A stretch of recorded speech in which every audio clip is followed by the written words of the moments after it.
का सद कामे नहंग देखें क्या गुजरी है कतरे पे गौहर होने तक। मोअज़्ज़िज़ उलमाए दीन और मेरे प्यारे दोस्तों, अस्सलामु अलैकुम व रहमतुल्लाहि व बरकातुहू। गुजर जा अक्ल से आगे की ये नूर, चिरागे राह है मंजिल नहीं है। It's only when you climb a mountain that you see how many more are there. तभी जब आप एक पहाड़ की चोटी पे पहुंचते हैं तो आपको नजर आता है कि और कितने पहाड़ जो हैं वो बाकी हैं। मैं थोड़ी सी उलझन में हूँ क्योंकि मुझे पता नहीं, मुझे समझ नहीं आ रहा कि मैं शुरुआत कहाँ से करूँ, क्योंकि जो ये सफ़र थोड़ा सा पेचीदा रहा है और वाकई मैं समझता हूँ कि मैंने कोई बड़ा कारनामा जो वो अंजाम नहीं दिया है। But let me start from the end. मेरा नाम मोहम्मद मुक़द्दस हुसैन है। मैं फ़िलहाल असिस्टेंट रजिस्ट्रार कोऑपरेटिव सोसाइटीज़ के तौर पे यहाँ पे जेके गवर्नमेंट में काम कर रहा हूँ, अपने फ़राइज़ जो है अंजाम दे रहा हूँ। और हाल ही में जो मैंने है यूपीएससी का सिविल सर्विसेज इम्तिहान किसी तरीके से अल्लाह के करम से मैंने वो पास किया, क्योंकि ये महफ़िल एक रूहानी महफ़िल है और यहाँ पे दानिश्वर आलिम हजरात मौजूद हैं, फाजिल हजरात मौजूद हैं। और मैं समझता हूँ कि मेरे अल्फाज में वो चाशनी नहीं है, वो सलाहियत मुझ में नहीं है, वो काबिलियत नहीं है कि मैं आपको किसी पहलू से मुनव्वर कर सकूँ। तो मैं अपने आप को बहुत महदूद रखूँगा, जितनी जो मेरा मैंडेट है, जो मेरी कॉम्पिटेंस है। लोग हमेशा जो पूछते हैं कि एक दुनियावी मनसब पे रह के इंसान क्या कुछ कर सकता है। हम सब इस बात से इत्तिफाक रखते हैं कि आखिरत का जो रास्ता है वो इसी दुनिया से होके गुजरता है। और हमारी जो स्पिरिचुअल एग्जिस्टेंस है, जो रूहानी वजूद है हमारा, क्वालिटेटिवली इसी दुनिया के जो हमारे अमाल हैं उन्हीं पे मुनहसर है। और अगर अल्लाह हमें एक ऐसी जगह पे लाके खड़ा कर दे जहां हम लाखों लोगों की ज़िंदगी को बेहतर बना सकें, तो उससे बड़ी सादत हमारे लिए और क्या हो सकती है। There is nothing more satisfying than to be a part of a process that plays a role in bettering someone's life. अगर एक सही इंसान सही जगह पे मौजूद हो तो बहुत कुछ जो है सही हो सकता है। टॉल्स्टॉय एक रशिया के बहुत बड़े लेजेंडरी राइटर रहे हैं। उन्होंने एक बार कहा था कि the two most powerful warriors are patience and time. जो यहाँ पे हमारे तालिब इल्म हैं, जवान हैं, जो मेहनत कर रहे हैं, उनके लिए थोड़ा सा रेलेवेंट है, सब्र और वक्त।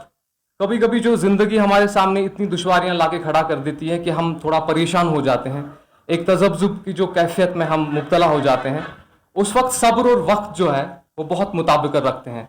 फॉर एग्जाम्पल, अगर हम जो पानी जो मिट्टी से या कीचड़ से जो मैला हुआ होता है, सबसे बेहतरीन तरीका जो उसे साफ करने का यही होता है कि हम इंतजार करें, थोड़ा सा सब्र करें, वो खुद ब खुद जो है वो साफ हो जाता है। सॉरी, एक चीज है जिसे हम लॉ ऑफ रिवर्स इफेक्ट कहते हैं फिलॉसफी में। जब आप किसी चीज की जो है परस्यू में, ताकुब में लगे रहते हैं, वो चीज जो है आपसे दूर भागती है। और जब आप फिर ऐसे मुकाम पे पहुंचते हैं कि आप कहते हैं कि मुझे और जरूरत नहीं है, आप पीछे वापस आ जाते हैं और वही चीज जो है आपके पीछे पीछे आके आपके सामने सरेंडर करती है, खुद सुपुर्दगी करती है। मेरे साथ भी कुछ ऐसा हुआ, क्योंकि मैंने यूपीएससी का जो सपना था वो मैंने छोड़ दिया था, वो अचानक से मेरे सामने आके खड़ा हो गया। तो मुझे जो है इस इम्तिहान को क्वालिफाई करने से ज़्यादा खुशी जो है वो मुझे इस बात की है कि मेरा जो भरोसा है, मेरा यकीन जो है, मेरी जो फेथ है हार्डवर्क पे और जो मेहनत पे, वो रेस्टोर हुई। मुझे हमेशा इस बात का एक खौफ रहता था कि अगर मैं इस इम्तिहान में कामयाब ना हो पाऊँ इतनी मेहनत करने के बावजूद भी, तो अगर कल को कोई नौजवान मेरे सामने आए और मुझसे पूछे कि मैं इस सफ़र पर चल पड़ूँ या नहीं, तो मैं उससे क्या कहता। यकीनन जो है मैं एक मनफी सोच का एक जीता जागता जो है नमूना बन जाता। लेकिन अल्लाह का शुक्र है कि जो सफ़र का जो इख्तिताम है वो एक पॉजिटिव नोट पे हुआ। अब मैं शायद थोड़ी सी पॉजिटिविटी ही फैला सकूंगा। तो इस बात से मैं किसी हद तक जो है मुतमईन हूँ। मैं समझता हूँ कि दुनिया में जो हमारे साथ जो कुछ भी होता है उसमें एक डिज़ाइन होता है, एक पैटर्न होता है।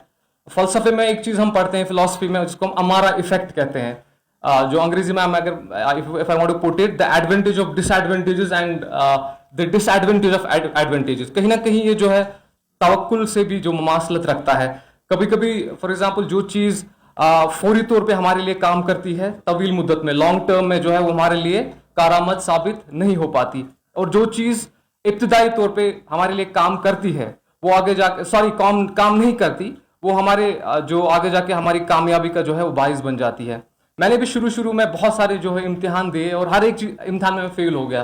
तो मुझे भी गुस्सा आता था, बहुत सवाल मैं करता था लेकिन कोई जवाब मिल नहीं पाता था। लेकिन अब जब मैं पीछे देखता हूँ रेट्रोस्पेक्ट में, तो मुझे ये रियलाइज होता है कि अगर मैं उन इम्तिहानात में शायद कामयाब होता तो मैं कभी शायद यूपीएससी कभी क्वालिफाई नहीं कर पाता। तो जो फेलियर्स हैं, नाकामयाबियां जो हैं, तो ये एंटी फ्रेजाइलिटी भी थोड़ा सा ऐसा ही सिमिलर कंसेप्ट है कि दुनिया में जो चीजें हैं वो दो किस्म की हो सकती हैं। एक फ्रेजाइल जो नाजुक चीज होती है जैसा शीशा जो होता है, और जो रिजिलियंट जैसे लोहा होता है, मजबूत होता है। अगर हम एक्सटर्नल फोर्स हम अप्लाई करें तो जो नाजुक चीज होती है बिखर जाती है, टूट जाती है, और ये जो रेजिलिएंट चीज होती है ये बर्दाश्त कर पाती है। लेकिन जो इंसान है ये तीसरी किस्म का होता है। इसको हम कहते हैं एंटी फ्रेजाइल, साइकोलॉजिकली भी और फिजिकली भी, कि जितना उसको एक्सटर्नल फोर्स हम दें, दुख दर्द परेशानी, उतना ही वो मजबूत हो जाता है। ये एक साइंटिफिकली जो प्रूवन फैक्ट है। अल्लामा इकबाल भी इसी मुनासिबत से एक चीज फरमाते हैं कि खुदा तुझे किसी तूफान से आशना कर दे कि तेरी बहर की मौजों में इस्तराब नहीं। जो तूफान का जो मकसद होता है जिंदगी में, एक जापानीज राइटर है हारुकी मुराकामी, उन्होंने एक बहुत उम्दा तरीके से इसको कैप्चर किया है कि when you will come out of the storm you won't be the same person who walked in. That's what the storm is all about. कि जब आप तूफान से बाहर आएंगे आप वही इंसान नहीं रहेंगे जो तूफान में दाखिल हुआ था। जो ये तूफान का जो मुद्दा मकसद होता है वो यही होता है कि आपको एक नया इंसान बनाने में मदद करे। And as long as you take shelter from the storm is going to take shelter in you. जब तक आप स्टॉर्म से दूर भागने की, तूफान से दूर भागने की कोशिश करेंगे और साये की तलाश करेंगे, तब तक जो है तूफान आपके अंदर जो है साया ढूंढने की कोशिश करेगा। तो तूफान में जो है दाखिल होना ही पड़ता है। तूफान के मरकज में ही, in the centre of the storm, जिंदगी का जो सबसे बड़ा सबक है वो सीखने को मिलता है। ये हमें जो है समझने की जरूरत है। अब मैं मुख्तसर तौर पे जो यूपीएससी का, सिविल सर्विसेज का थोड़ा सा मैं समरी करना चाहता हूँ। ये क्या है? यूपीएससी जो है एक सेंट्रल रिक्रूटमेंट बॉडी है, एक जो बहुत सारे इम्तिहानात कंडक्ट करती है ऑल इंडिया लेवल पे, जिनमें सबसे नुमाया जो है सिविल सर्विसेज इम्तिहान है। सिविल सर्विसेज इम्तिहान टॉप लेवल, जो सीनियर लेवल, सेंट्रल लेवल पे होते हैं, सुपीरियर पोस्ट, उनकी रिक्रूटमेंट के लिए लिया जाता है। इसमें 3 स्टेजेस होती हैं, प्रिलिमिनरी, मेंस और इंटरव्यू। कभी हम इसमें तफसील से बात करेंगे। जहां तक हम नंबर ऑफ कैंडिडेट्स की बात करें, हम हर साल मुझे लगता है 6 से 7 लाख जो कैंडिडेट्स इस एग्जाम में बैठते हैं, उसमें से 700-800 कुछ एवरेज में सिलेक्ट होते हैं। तो जहां तक कश्मीर के बारे में बात करें तो हर साल यहाँ पे भी हजारों लोग इसमें शमूलियत इख्तियार करते हैं, जिसमें से कुछ 30 से 35 लोग जो हैं वो प्रिलिमिनरी क्वालिफाई कर पाते हैं, और 8 से 10 जो हैं वो मेंस क्वालिफाई करवाते हैं, और जो 3 से 4 एवरेज साल जो सिलेक्ट होते हैं।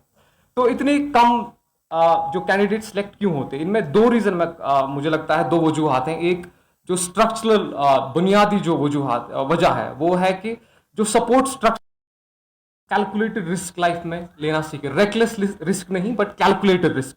गलतियां जो है वो होती रहेंगी। किसी शायर ने एक बात बोला था कि कौन सीखता है सिर्फ बातों से, सबको एक हादसा जरूरी है। तो हमें ये समझना है कि कोई परफेक्ट नहीं होता। इवन जो इन एग्जाम में टॉप करते हैं उनमें भी वही एप्रीहेंशन, वही शक, वही जो उनमें डर होता है जो हमारे मन में होता है, हमारे दिल में होता है। लेकिन वो अपने आप को कभी डिमीन नहीं करते, बिलिटिल नहीं करते, डिवैल्यू अपने आप को नहीं करते। वो इस बात पे हमेशा डटे रहते हैं कि दे डिजर्व द बेस्ट। और हमें जो है बड़ा सपना देखने से बहुत डर लगता है। हम कहते हैं कि बस छोटी मोटी नौकरी हमें मिल जाए, बस हम वहीं पे सेटल हो जाएंगे। ये बिल्कुल करने की जरूरत नहीं है। और what we do often is that we tend to compare the worst aspect of us with the best aspect of others and we feel terrible, defeated right in the beginning itself. ऐसी comparison करने की बिल्कुल भी जरूरत नहीं है। हाँ, जिंदगी में किसी किसी को एक कहते हैं कि प्रिविलेज होता है, एक टैलेंट होता है, लेकिन जो हार्ड वर्क है वो हमेशा टैलेंट और जो प्रिविलेज है उसको डिफीट करता है। देखिए, रुतबे में पैदा होना एक हादसा होता है और रुतबे में मरना ही एक, मुझे लगता है, एक अचीवमेंट होती है। तो मैं आखिर में 2-3 बातें आपसे अर्ज करूंगा और I will and with that.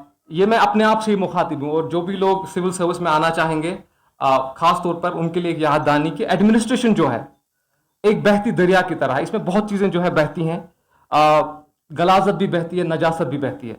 बहादुरी की बात यह नहीं है कि हम इस दरिया में छलांग लगा पाते हैं या नहीं, बल्कि बहादुरी की बात यह है कि हम जब अगले किनारे से बाहर आए तो क्या हम पाक रहेंगे, तो हम क्या हम साफ रहेंगे। वो सबसे बड़ा चैलेंज है। इब्राहिम लिंकन के बारे में आपने सुना होगा, उन्होंने एक बात कहा था कि मैं अपनी जो पब्लिक लाइफ है, जो पब्लिक डीलिंग है, उसको ऐसे कंडक्ट करना चाहूंगा कि कल को जब मैं रिटायर हो जाऊं अगर मेरे पास कोई दोस्त, रफीक, यार मेरा बाकी ना रहे, मुझे उसका कोई अफसोस नहीं होगा जब तक कि मेरे पास एक यार, एक दोस्त मौजूद हो। वो जो दोस्त है मेरे अंदर मेरा ज़मीर हो। और तो इस चीज़ से भी हमें कुछ सीख लेने की ज़रूरत है, स्पेशली उनको जो लीडरशिप रोल पे हैं, जो लीडरशिप रोल प्ले करते हैं। लीडर का एक अलग क्वालिटीज होनी चाहिए। अल्लामा इकबाल भी इसी में एक फरमाते, एक वंडरफुल शेर है कि निगाह बुलंद, सुखन दिल नवाज, जहां पुरसोज, यही है रख्त सफर मेरे कारवां के लिए। दूसरी बात, मेरा जो यूपीएससी जो क्वालिफाई करना है, ये हमारी कम्युनिटी के लिए मुझे लगता है एक आगाज होना चाहिए, इख्तिताम नहीं। जब सेकेंड वर्ल्ड वॉर, जो दूसरा आलमी जंग जब चल रहा था, तो उस वक्त बरतानिया की जो फौज थी, उन्होंने एक छोटा सा बैटल जो है उसमें कामयाबी हासिल की और उन्हें लगा कि हमने पूरी जंग जो आप जीत ली है।